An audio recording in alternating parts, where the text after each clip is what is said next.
மத்தியிலே இறங்கி வரப்போகிறது. அல்லேலூயா. இயேசு நல்லவர். இதனாலே நம்ம இந்த 3 மாதமும் கர்த்தர் நம்மை கண்மணி போல காத்து இந்த 4வது மாதத்திலே நுழையும்படி அதிகாலையில் அவரை துதிக்கும்படி அவர் கிருபை செய்திருக்கிறார். அவரை நாம எவ்வளவு வார்த்தைகள் சொல்லி உயர்த்தினாலும் அது போதவே போதாது. அல்லேலூயா. அவரை நாம் அதிகமாக உயர்த்த வேண்டும். அவர் இந்த நாளிலே மகிமை அடைவாராக. அல்லேலூயா. இதனால நம்ம ஆண்டவருடைய வாக்குத்தத்தம் இந்த மாதத்துக்கு சங்கீதம் 30வது சங்கீதம்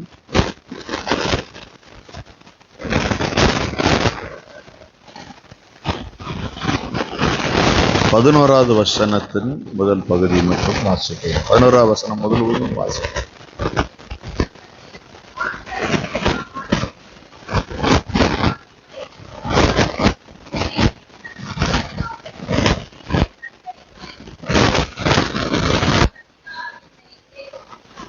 ஒரு விசையாக ஆவியானவரே, இயேசு கிறிஸ்துவினிடத்திலிருந்து பரலோகத்திலிருந்து இறங்கி வந்தவரே,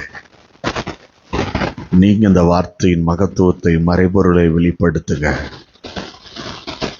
இது எங்களுக்கு இந்த மாதத்துல ஆசீர்வாதமாக இருக்கட்டும். எங்களோடு நீங்க பேசுங்க. உங்க சத்தத்தை கேட்க வாஞ்சையா இருக்கும். ஆண்டவரே, பேசுகிறது நீங்கள் அல்ல, உங்களில் உள்ள தேவ ஆவி என்று எழுதியிருக்கிறதே. இயேசுவின் நாமத்தை மகிமைப்படுத்த உதவி செய்யும். இயேசுவின் மூலம் பிதாவே. ஆமென், ஆமென், ஆமென். அல்லேலூயா, அல்லேலூயா. இயேசு நல்லவர். ஆமென். இந்த மாதத்திலே ஆண்டவர் நமக்கு கொடுக்கிற இந்த வார்த்தை, என் புலம்பலை ஆனந்த களிப்பாக மாற பண்ணினீர். அல்லேலூயா. ஆண்டவர் நமக்கு இந்த ஏப்ரல் மாதத்திலே வாக்குத்தத்தம் கொடுக்கிறாரு. நம்முடைய புலம்பல்கள் ஆனந்த களிப்பாய் இந்த மாதத்திலே அது கர்த்தர் மாற்றி கொடுக்கிறார். அவருக்கே மகிமை உண்டாகட்டும். எல்லாரும் ஸ்தோத்திரம் பண்ணுவோம் இந்த வார்த்தைக்காக. ஸ்தோத்திரப்பா, ஸ்தோத்திரம் ஆண்டவரே. அப்பா, கோடி ஸ்தோத்திரம்ப்பா. இந்த வார்த்தைக்காய் மை ஸ்தோத்தரிக்கிறோம், மை ஸ்தோத்தரிக்கிறோம். இந்த வார்த்தை எங்களுக்கு ஆசீர்வாதமாக இந்த மாதம் முழுவதும் மாறப்போவதற்காய் ஸ்தோத்திரம், ஸ்தோத்திரம், ஸ்தோத்திரம், ஸ்தோத்திரம், ஸ்தோத்திரம், ஸ்தோத்திரம், ஸ்தோத்திரம், ஸ்தோத்திரம். நன்றிப்பா, நன்றி, நன்றி, நன்றி ஆண்டவரே. ஆண்டவர் இந்த மாதத்திலே நமக்கு இந்த வார்த்தையை கொடுத்திருக்கிறார். அல்லேலூயா. அநேக நாட்களில் சில வேளையில நம்ம புலம்பி பல காரியங்களின் நிமித்தம் நம்ம கடந்து வந்திருக்கலாம். ஏன் இந்த வார்த்தையை ஆண்டவர் கொடுத்தார் என்பதை எனக்கு புரியல. ஒருவேளை நம்மளுடைய புலம்பலின் சத்தம் ஆண்டவர் சந்நிதியில் எட்டினதா என்ன தெரியவில்லை.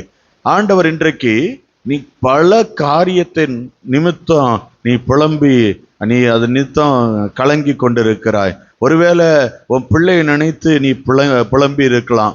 இல்ல, ஒருவேளை உன் கணவரை நினைத்து இந்த காரியத்து நிமித்தம் தேவ சமூகத்திலே புலம்பி இருக்கலாம். ஒருவேளை உன் வேலையை குறித்து நீ புலம்பி ஆண்டவர் சமூகத்துல போய் நின்றிருக்கலாம். இன்றைக்கு நம்முடைய தேவனாகிய கர்த்தர் உன் புலம்பலை ஆனந்த களிப்பாய் நான் மாற பண்ணுவேன் என்று கர்த்தர் சொல்லுகிறார். சில அங்கலாய்ப்பையும் ஆண்டவர் இந்த நாளிலே மாற்றும்படி விரும்புகிறார். அல்லேலூயா. புலம்பல் எல்லா மனிதனுடைய வாழ்க்கையில வருகிறது.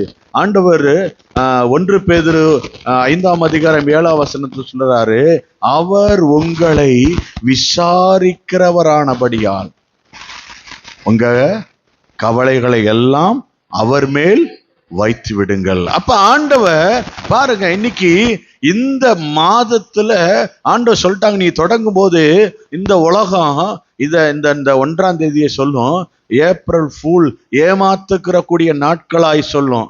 ஆனா இந்த தெய்வம் ஏமாத்த மாட்டாரு. உன்கிட்ட கொடுக்கிற வார்த்தைய அவர் கண்டிப்பாய் களிப்பாய் மாற பண்ணுவார். இன்றைக்கு ஆண்டவர் உன் வாழ்க்கையிலே ஒரு களிப்பான காரியத்தை உண்டு பண்ண வேண்டும் என்று தேவன் விரும்புகிறார். புலம்பல்கள் ஆண்டவர் சந்நிதிக்கு வந்த பிறகுதான் அந்த வார்த்தை வந்திருக்கும். அல்லேலூயா. எரேமியா புலம்பி இருப்பாரு, எசேக்கியேல் புலம்பி இருக்கிறாரு, அநேகர் வேதத்திலே புலம்பி இருக்கிறாங்க. இன்றைக்கு கர்த்தர் இந்த புலம்பலின் சத்தத்தை கேட்டு கொண்டிருந்த இந்த இந்த போன மாதம் அதிகமாய் ஜனங்களுடைய புலம்பலின் சத்தமும் அதிகமாய் கேட்டது. சிலிண்டர் பிரச்சனை, எல்லா இடங்களிலும் கேஸ் இல்லை, அது இல்லைன்னு பல இடங்கள்ல நம்ம பிரச்சனைகளை கேள்விப்பட்டோம். எல்லா கடைகள் மூடப்பட்டுச்சு, எல்லா இடங்களிலும் புலம்பலின் சத்தம் கேட்டுச்சு. சொல்றாங்க, இனி அந்த மாதத்துல, இனி வர மாதங்கள்ல அப்படிப்பட்ட புலம்பல்கள் இருக்காது. ஆண்டவர் அந்த புலம்பல்களை மாற்றுவேன் என்று கர்த்தர் சொல்லுகிறார். அல்லேலூயா. அந்த புலம்பலை மாற்றும் பொழுது சொல்றாங்க, அதற்காக நான் உங்களை விசாரிப்பேன். எங்கெல்லாம் புலம்பலின் சத்தம் உண்டாயிருந்ததோ அந்த இடங்களிலே ஆண்டவர் சொல்றாரு, நான் உங்களை விசாரிக்கிறவரானபடியால் புலம்பல் பண்ண இடத்துல தேவன் உங்களை விசாரிக்க கடந்து வரப்போகிறார். அவருடைய விசாரணை அங்கே ஆரம்பிக்க போகிறது. அந்த விசாரணை எப்படி தெரியுமா? உங்க கவலை எல்லாம் வச்சுட்டு, அப்பா எனக்கு விசாரிக்கிற ஒருவர் வந்து விட்டார், என் அங்கலாய்ப்பு, என் வேதனை, என் கண்ணீர், என் உபத்திரவம் எல்லாம் மாறப்போகுது, என்னை விசாரிக்கிறவர் வந்து விட்டார்னு சொல்லி ஒரு தகப்பன் வந்து ஒரு காணாமல் போன பிள்ளையை சந்தித்த பொழுது அந்த பிள்ளை எல்லாவற்றையும் மறந்து போய் தன் தகப்பனிடத்துல போய் நிற்கும் பாருங்க. அதை போல கர்த்தர் இந்த நாளிலே உன் களிப்பை பார்க்க போகிறார். அது உன் மன மகிழ்ச்சியாய் மாறப்போகிறது. யாத்திராம புஸ்தகத்திலே 1ஆம் அதிகாரத்திலே ஒரு கூக்குரலின் சத்தம் தேவ சமூகத்திற்கு போய் கேட்டது. அது கேட்ட பொழுது அங்கே ஒரு அங்கலாய்ப்பு உண்டாக்கப்பட்டது. அந்த சத்தத்தை கேட்டு கர்த்தர் இறங்கினார். இன்றைக்கு ஆண்டவர் உங்களை விசாரிக்கிறவராய் இருக்கிறபடினாலே நிச்சயமாக அவர் உங்களை வழிநடத்த வல்லவராய் இருக்கிறார். அல்லேலூயா. யாத்திராகமம் 2ஆம் அதிகாரம் 23ஆம் வசனம் 24, 25 வாசிக்க கேட்போம்.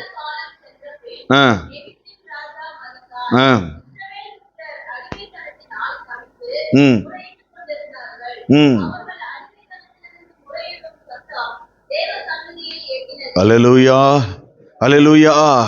அவர் விசாரிக்க வரும்பொழுது எப்போ வருவார்னா, அவர் தேவ சந்நிதியில வந்து எட்டிச்சுன்னா அவர் வருவார். இன்னைக்கு அவர் இன்னைக்கு நம்மகிட்ட சொல்லிட்டாரு என்னன்னா, உன் புலம்பலை ஆனந்த களிப்பா மாத்துவேன்னு வாக்கு பண்ணிட்டார்னா, நாம இதுவரைக்கும் புலம்பின சத்தம் அவர் சந்நிதிக்கு வந்திருக்கிறது. அவர் வந்தபடினால இன்னைக்கு இறங்கி வருகிறார். நம்முடைய புலம்பலை ஆனந்த களிப்பாய் மாற்றுவதற்கு அங்கே ஒரு காரியம் சம்பவிக்கிறது. தேவ சந்நிதியிலே அங்கே எட்டின உடனே என்ன நடக்குது? தேவன் அவர்கள் பெருமூச்சை கேட்டு தாம் ஆபிரகாமோடும் ஈசாக்கோடும் யாக்கோபோடும் செய்த உடன்படிக்கையை நினைவு கூர்ந்தார். அல்லேலூயா. இன்னைக்கு கர்த்தர் சொல்றாரு, நான் உன்னோட பண்ணிருக்கிற உடன்படிக்கையை இன்றைக்கு நினைவு கூற போகிறேன். ஏன்னா உன் புலம்பலின் சத்தம் என் சந்நிதிக்கு வந்தபடினாலே நான் உன் சத்தத்தை கேட்டு இன்றைக்கு உனக்காக இறங்கி இருக்கிறேன். இறங்குடனா ஒரு காரியத்தை செய்ய போகிறேன்.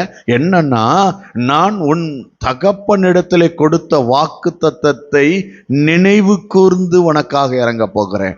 எப்படின்னா, நான் உன் அடிமைத்தனத்திலிருந்து மீட்பேன்னு உன் தகப்பனிடத்திலே உன் பிள்ளைகளை நான் மீட்பேன் என்று தேவன் சொன்னார். இன்னைக்கு நாம அவர்கள் பிள்ளைகளா இருக்கோம். நாம ஆபிரகாமின் சந்ததிகளாய் இருக்கிறோம்.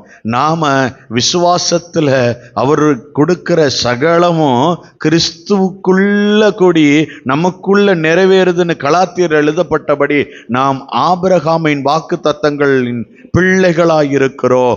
ஆண்டவர் சொல்றாங்க, இந்த வாக்கு தத்தம் இன்றைக்கு நிறைவேறும்படிக்கு உன் புலம்பலை ஆனந்த களிப்பாய் மாற்றுவதற்கு உன்னை விசாரிக்கிறவர் சொல்லுகிறாரு, என் சந்நிதியில இந்த காரியம் எட்டிருச்சுன்னா நான் நினைவு கூர்ந்து தான் வருவேன். எதை நினைவு கூர்ந்து? உன்கிட்ட ஒரு வாக்கு கொடுத்தேன், நீங்கள் காற்றையும் காண மாட்டீர்கள், மழையும் பார்க்க மாட்டீங்க, ஆனாலும் உன் ஆடு மாடுகளும் உன் மிருக ஜீவன்களும் சகலத்திற்கும் தேவையானவைகளை சந்திக்கக்கூடிய தண்ணீர் தடாகத்தை நீ வாய்க்கால வெட்டு பாதையை கொண்டு வருவேன் இருக்காரு. கர்த்தர் அவைகளை நினைவு கூர்ந்து இந்த மாதத்தில் உங்களுக்காக கர்த்தர் இறங்க போகிறார். அல்லேலூயா. நான் வாக்கு தத்தம் பண்ணினதை நினைவு கூர்ந்து நான் இறங்க போகிறேன். அல்லேலூயா, அல்லேலூயா. அங்க சொல்லப்பட்டிருக்கு, அவர்களின் பெருமூச்சை கேட்டாராம். ஒருவேளை மத்தேயு எழுதின சுவிசேஷத்துல சொல்லப்பட்டபடி வருத்தப்பட்டு பாரம் சுமக்கிறவர்களே, நீங்க எல்லாரும் என்னிடத்துல வாருங்கள், நான் உங்களுக்கு இளைப்பாறுதல் தருவேன்னாரு. அவங்க இஸ்ரவேல் ஜனங்கள் பார சுமைகள் தாங்க முடியாம தான் கூக்குரலிட்டாங்க. அவங்க கூக்குரல் இட்ட அந்த பெருமூச்சின் சத்தத்தை கர்த்தர் கேட்டார். அது வரைக்கும் அவங்க கூக்குரல் அவர் சன்னதிக்கு வந்துருச்சு. வந்தவன் நினைவு கூர்ந்து வந்தவர் அவர்கள் பெருமூச்சின் அங்கலாய்ப்பை கவனிக்க ஆரம்பித்தார். கர்த்தர் சொல்றாரு, நான் உங்களை விசாரிக்க போகிறேன். கர்த்தர் வருத்தப்பட்டு பார சுமக்கிறவர்களே, நீங்க எல்லாரும் என்னிடத்துல வாருங்கள், நான் உங்களுக்கு இளைப்பாறுதல் தருவேன் என்று இயேசு கிறிஸ்து சொல்லுகிறாரு. கர்த்தர் சொல்லுகிறாரு, இந்த நாளிலே பலவிதமான கவலைகளினாலே கண்ணீர்களாலே பார சுமர்ந்து பிள்ளைகளின் படிப்பு அதுக்குண்டான தேவைகளை குறித்து கலங்கி தவித்திருக்கலாம். இந்த மாதத்துல கர்த்தர் சொல்றாரு, நீங்க எத்தனை காரியத்தை குறித்து கவலைப்பட்டாலும் இந்த மாதம் நான் எல்லாவற்றையும் விசாரிக்க போகிறேன். விசாரிக்கிறது மட்டுமல்ல, விடுவிக்க போகிறேன். உனக்கு ஒரு நல்ல தகப்பன் ஒருவர் உண்டு, அவர் எல்லாவற்றையும் அறிந்து கொண்டவர், சகலத்தையும் மாற்றி உன்னை வழிநடத்த வல்லவராய் இருக்கிறார். அல்லேலூயா. பாருங்க, யாக்கோப அவன் சகோதரன் அழிக்கும்படிக்கு கடந்து வந்தான். கிட்டத்தட்ட 400 பேர் படையாட்களோடு அவன் கடந்து வருகிறான். ஆனா வாக்கு தத்தம் யார் மேல இருக்கோ அவங்கள தொட முடியாது என்பதற்கு இந்த யாக்கோபு சாட்சி. யாக்கோபு ஒரு காரியம் நடக்குது. யாக்கோபு பிந்தி தனித்திருந்து தேவனோடு கூட அவன் போராடி கொண்டிருக்கிறான். இந்த ஏசா 400 படைகளோடு கடந்து வந்து அவனை அழிக்கணும்னு பெறப்பட்டு வந்த உடனே இவன் வாக்குத்தத்தம் பண்ணப்பட்டான். வாக்குத்தத்தம் பண்ணப்பட்டவனை தேவன் நினைத்து ஏசா கிட்ட போயிட்டாரு. எதுக்கு தெரியுமா? உன் சகோதரன் நீ தொடக்கூடாது. வாக்குத்தத்தம் உன் மேல இருந்துச்சுன்னா உன்னை தொட எவங்கிட்டையும் விட மாட்டாரு. உன்னை தொட வர்றவன்ட்ட இந்த மாதம் போறாரு. உன்னை ஒருத்தரும் தொடவிடாதபடிக்கு கர்த்தர் இந்த மாதத்திலே காக்க போகிறார். இன்றைக்கு கர்த்தர் வாக்கா கொடுக்கிறாரு. நான் எப்படி யாக்கோபை ஜீவனோடு காத்தேனோ உன்னையும் அப்படிப்பட்ட வாக்குத்தத்த சந்ததியாய் பார்த்து உன்னையும் காக்கிற தேவன் என்று கர்த்தர் சொல்லுகிறார். அல்லேலூயா. கிட்டத்தட்ட 20 வருடத்துக்கு மேலாக சென்று 20 வருடம் கழிஞ்சிருச்சு. அதுக்கப்புறம் அவங்க அண்ணனை பார்க்க போறாரு. ஆனாலும் என்ன சொல்றாரு? அவன் போராடும்படி வர்றான். யாக்கோபு கொன்று விட வேண்டும் என்று சொல்லி ஏசா வருகிறான். கர்த்தர் அறிந்தார். அவனுக்கு ஒரு கவலை இருந்துச்சு. ஆண்டவரிடத்திலே தன் புலம்பலை கொட்டினான். ஆனந்த களிப்பாய் மாத்தினார். எப்படி தெரியுமா? ஏசா கொல்ல வந்தவன் ஓடி வந்து கட்டி பிடிச்சு முத்தம் கொடுத்தான். கொல்ல வந்தவன் சமாதான கொடியை காட்ட வைக்கிறவர் நம்முடைய ஆண்டவர். இன்றைக்கு அப்படிப்பட்ட உங்க கவலை இருந்துச்சுன்னா இன்றைக்கு உன் குடும்பத்தையும் காப்பாரு. உனக்குண்டான எல்லா அங்கலாய்ப்பையும் கர்த்தர் மாற்றுவாரு. அந்நாள் அங்கலாய்ப்பை தேவ சமூகத்துல வச்சதுக்கு அப்புறம் கேட்டுட்டா வந்துருவாருன்னு அவ போயிட்டா. வாக்குத்தத்தம் பண்ணவர் மாறாதவர். அவர் கட்டாயம் ஒரு தீர்க்கதரிசியை கட்டளையிட்டு அவர் சாட்சியாய் நடத்துவார். ஒருவேளை இன்னைக்கு குழந்தைக்காக நீ தத்தளித்து கொண்டிருக்கலாம். ஆண்டவர் சொல்றாரு, நீ ஜெபிக்கிற அங்கலாய்ப்ப இன்றைக்கு புலம்பலை ஆனந்த களிப்பாக நான் இன்றைக்கு மாற பண்ணுவேன் என்று கர்த்தர் சொல்லுகிறார். உன் அழிவு மாறுகிறது. இதுவரைக்கும் அப்படி ஏதாவது காரியங்கள் நடந்திருந்தா கர்த்தர் உன் கவலைகளை எல்லாவற்றையும் மாத்துறாரு. அவருடைய எல்லா பாதுகாப்பையும் இந்த மாதத்துல கர்த்தர் உனக்கு கொடுக்க போகிறார். அல்லேலூயா. ஒரே காரணம், கர்த்தர் உன்கிட்ட கொடுத்த வாக்கு தத்தம். அந்த வாக்கு தத்தத்தின் நிமித்தம் கர்த்தர் உனக்கு இறங்கி உன் கவலைகளை நீக்கி உன் கண்ணீர்களை துடைத்து உன்னை விசாரித்து அவர் நடத்த போகிறார். அல்லேலூயா. நம்முடைய சபை பேரு எல்லாம் வல்லவர். அல்லேலூயா. எல்லாம் வல்லவர் எல்ஷடாய்ன்னு சொல்லுவாங்க. எல்ஷடாய் என்று சொன்னால் என்ன அர்த்தம் என்று சொன்னால், அதனுடைய அர்த்தம் தாயுள்ளம் கொண்ட தந்தைன்னு அர்த்தமா. எல்லாம் வல்லவர்னா எல்ஷடாய்ன்னு சொல்றாங்க. அந்த எல்ஷடாயுடைய அர்த்தம் தாய் உள்ளம் கொண்ட தந்தையாம். நம்ம அப்பா உள்ளம். ஒரு தாய் மறந்தாலும் நான் உன்னை மறக்க மாட்டேன்னு சொல்லியிருக்கிறாரு. அவர் தாய் உள்ளம் கொண்டவர் தான். அல்லேலூயா. அவர் ஏசாயா 66:13 வாசிங்களேன். ஏசாயா 66:13 ஒரு காரியத்தை சொல்றாங்க. 66 எப்படி ஒருவனை எப்படி பாருங்க. அதுதாங்க அன்பு. அந்த அன்போட தாங்க இன்னைக்கு அவங்கள சந்திக்க வர்றாரு. உன் புலம்பலை மாத்த வர்றேன்னு வர்றாருங்க. இன்றைக்கு அவர் சொல்றாரு, நான் ஒரு தாயை போல உன்னை தேற்றுவேன். ஒரு தாய் உன்னை எப்படி உன்னை தேற்றி அரவணைத்து நடத்துவாளோ, இன்றைக்கு அப்படியாக உங்களை தேற்றி நடத்த கர்த்தர் கடந்து வருகிறார். அல்லேலூயா. ஒரு தாய் நடத்துகிறது போல கர்த்தர் நம்மை விசாரிக்கிறவரானபடியால் உங்கள் கவலைகள் எல்லாவற்றையும் பாரங்கள் அவர் மேல வைத்திருங்க. அவர் கல்வாரி சிலுவையில உங்க பாவங்களை முடிச்சது உண்மைனா இன்றைக்கு உங்க பாரம் நீங்கினதும் உண்மைதான். உங்க பாடுகள், வேதனைகள், கஷ்டங்கள் எல்லாவற்றையும் அவர் மாற்ற வல்லவர். அல்லேலூயா. இன்றைக்கு அவர் உங்க விண்ணப்பத்தை கேட்கிறாரு. உங்களை ஆண்டவர் விசாரிக்கிறவர். பிலிப்பியர் 4:6 7 வாசிங்க. அங்க சொல்லப்பட்டிருக்கிற காரியம், எதுவானாலும் சரி நீங்கள் ஒன்றுக்கும் கவலைப்படாமல் எல்லாவற்றையும் குறித்து உங்கள் விண்ணப்பங்களையும் ஸ்தோத்திரத்தோட கூடிய ஜெபத்தினாலும் வேண்டுதனாலும். ஒருவேளை அப்படி நான் இதெல்லாம் சில காரியங்கள் அவர் கேட்டு நடத்த போறாரு. ஒருவேளை அதெல்லாம் சிலது பெண்டிங் இருந்துச்சுன்னா ஸ்தோத்திரத்தோட கலந்து நீ ஆண்டவர்கிட்ட சொல்லிக்கிட்டாரு, அவர்கிட்ட கொடுத்துக்கிட்டாரு. அவர் சொல்றாரு, இதெல்லாம் மாறப்போகுது. நான் இந்த ஃபைலை எடுத்துட்டேன்னா எல்லாவற்றையும் நான் நிறைவேற்றி முடிக்க போகிறேன் என்று உன்மேல் மனதிருக்கிற கர்த்தர் சொல்லுகிறார். இன்றைக்கு கர்த்தர் நிச்சயமாக அவர் நடத்த போகிறாரு. வாசிங்களே, ஒன்றுக்கும் கவலைப்படாமல் எல்லாவற்றையும் குறித்து உங்கள் விண்ணப்பங்களையும் ஸ்தோத்திரத்தோட கூடிய ஜெபத்தினாலும் வேண்டுதலினாலும் தேவனுக்கு தெரியப்படுத்துருங்க. பட்டிங்கன்னா வாக்குத்தத்தத்தை நினைவு கூர்ந்து உங்ககிட்ட வந்துருவாரு. அல்லேலூயா. அல்லேலூயா.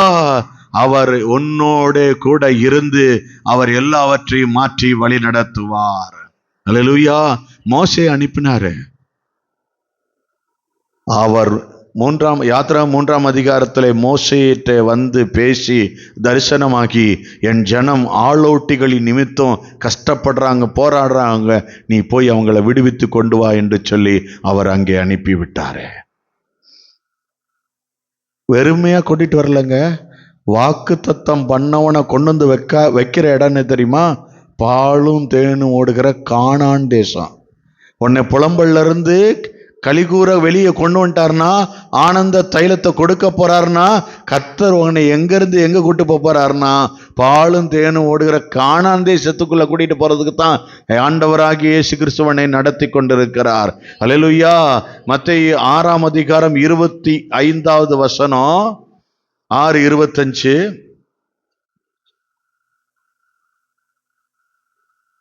ஆகையால்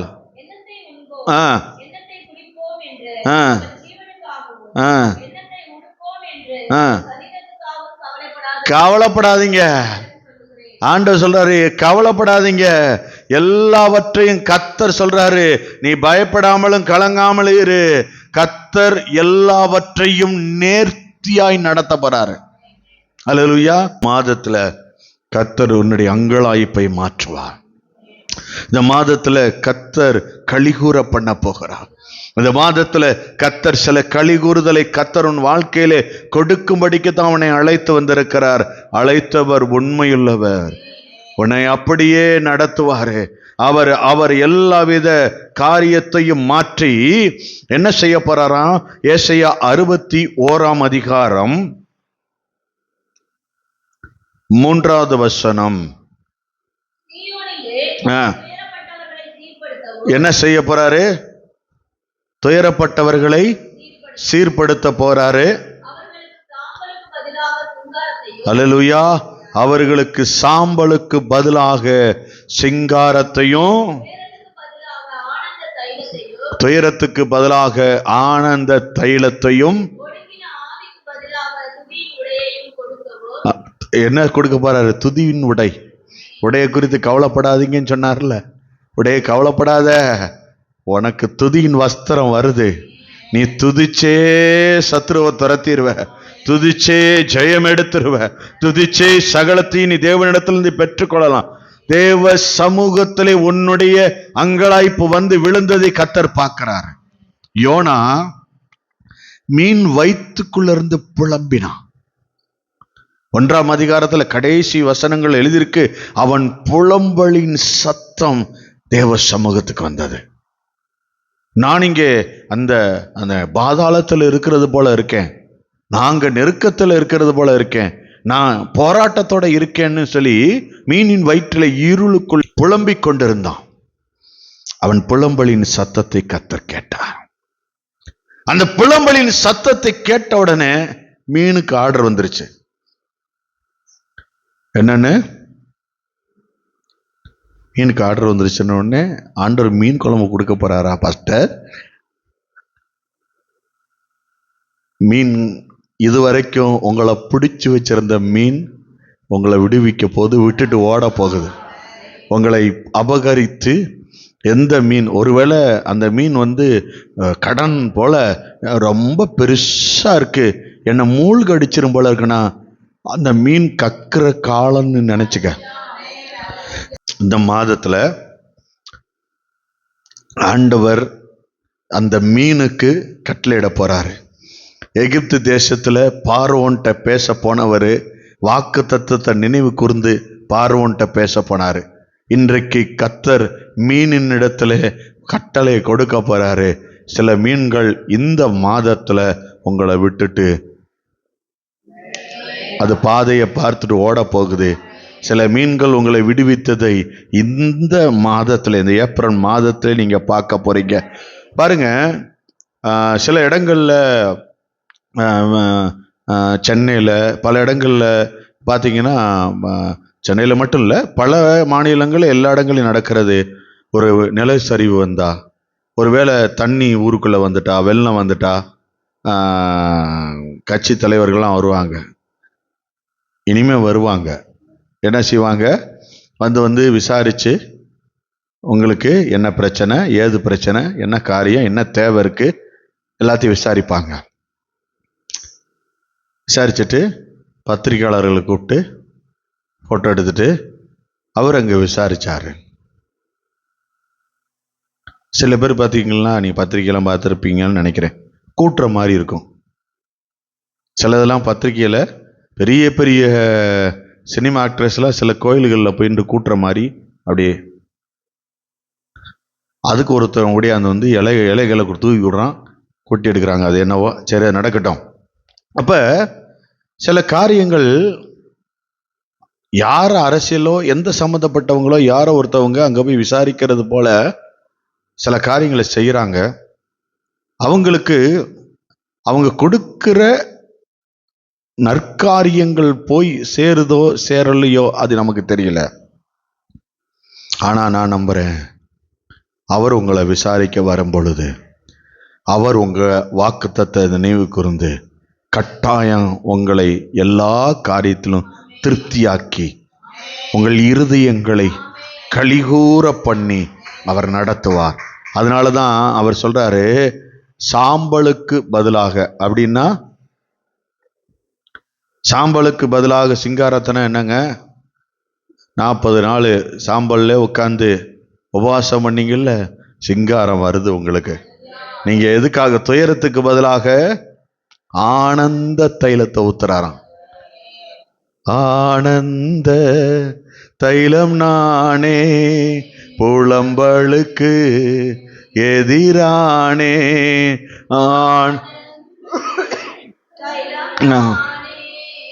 புலம்பலுக்கு எதிரானே, சாம்பலை நீக்கிடுவே. ஆண்டவர் துதியின் உடைய கொடுத்து சாம்பலை நீக்க போறாரு. அல்லேலூயா. இந்த மாதத்துல கர்த்தர் அப்படிப்பட்ட ஒரு அசைவம் வாழ்க்கையில கொண்டு வர போறாரு. எல்லா சிறுமைப்பட்ட காரியங்கள் மாறுது. ஆமென். கர்த்தர் இந்த நாளிலே உனக்கு கர்த்தர் கொடுத்த வாக்குத்தத்தம் கட்டாயம் நிறைவேறி ஒரு பெரிய சாட்சியை கர்த்தர் உன்னை வைக்க போகிறார். அவர் உன்னை, ஆண்டவர் சொன்னாரு அந்த சங்கீதம் 30:11 உனக்கு அந்த அந்த புலம்பலை அவர் மாற்றி உனக்கு ஆனந்த தைலத்தை கொடுத்து சாட்சியாய் நிறுத்துவார். நிச்சயமாக அவர் சொன்னதை செய்வார். அவர் கட்டாயம் உங்க வாழ்க்கையில ஒரு பெரிய மாற்றத்தை உண்டாக்குவார். நாம் எல்லார் கண்களை மூடி நாளிலே செபிப்போம். அன்பின் பரலோக பிதாவே, உம்முடைய பரிசுத்த பிள்ளையாகிய இயேசு கிறிஸ்துவுக்குள்ளாக வந்து உம்மை ஸ்தோத்திரிக்கிறேன். நீர் இந்த நாளிலே எங்களுக்கு கொடுத்த வாக்குத்தத்தத்தை ஆண்டவரே நாங்கள் நினைக்கிறோம். புலம்பலுக்கு பதிலாக ஆனந்த தைலம். ஆண்டவரே அப்பா, கலிகூர பண்ண போகிறீர், மகிழ்ச்சியை கொடுக்க போகிறீர். இன்றைக்கு வந்திருக்கிற ஒவ்வொரு பிள்ளைகளுடைய வாழ்க்கையிலும் ஆண்டவரே, நான் இன்னைக்கு நம்புறேன், நீங்க சில காரியங்களை மாற்ற போறீங்க. இந்த மாதத்துல சில இதெல்லாம் நம்மளை பிடித்திருக்கிறதெல்லாம் கர்த்தர் விலகுன்னு சொன்னாரு. கட்டாயம் ஆண்டவர் நடத்துவாரு. அவர் உலர்ந்த எலும்புகள், அதாவது காய்ந்து போனதை உயிரடைய செய்கிறவர். அவர் வந்து பேசும் பொழுது அங்கே கடந்த எல்லாம் மாறுச்சு. இன்றைக்கு எல்லாம் உயிர் பெற்று எழும்பி வந்தது போல உன் ஆசீர்வாதம் எழும்பி வருது. உன் புலம்பலை கர்த்தர் கேட்டுட்டாரு. உன் புலம்பலை கர்த்தர் மாற்றுகிறாரு. கலிகூர பண்ணும்படிக்கு கர்த்தர் காரியங்களை வாய்க்க பண்ண வேண்டும் என்று திட்டத்தை வகுத்தவர். இந்த மாதத்தில் கர்த்தர் உன்னை நடத்த வல்லவராய் இருக்கிறார். உன் புலம்பலை ஆனந்த களிப்பாய் மாற பண்ணிவிட்டார். இந்த மாதத்துல நீ அநேக போராட்டங்கள் போன மாதத்திலே சந்தித்த நீ இந்த மாதத்தில் அவைகள் எல்லாவற்றிலும் இருந்து நீ விடுதலையை பெற்றுக்கொண்டு சாட்சியாய் கடந்து வரப்போகிற கர்த்தர் உன் எல்லா அங்கலாய்ப்பையும் மாற்றி, உன் வேதனைகளை துக்கங்களை மாற்றி உன்னை சாட்சியாய் நடத்துவார். தகப்பனே, வந்த ஒவ்வொரு பிள்ளைகளை ஆசிரும், தேவைகளை சந்தியும்.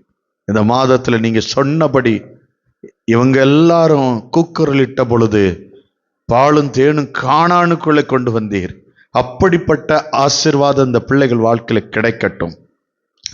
எல்லா ஆனந்த ஆண்டவரே களிப்புகள் எல்லா இடங்களிலும் நீ எங்கெங்க வைத்திருக்கிறீரோ அந்த காரியத்தை பிள்ளைகள் வாழ்க்கையில கொடுங்க.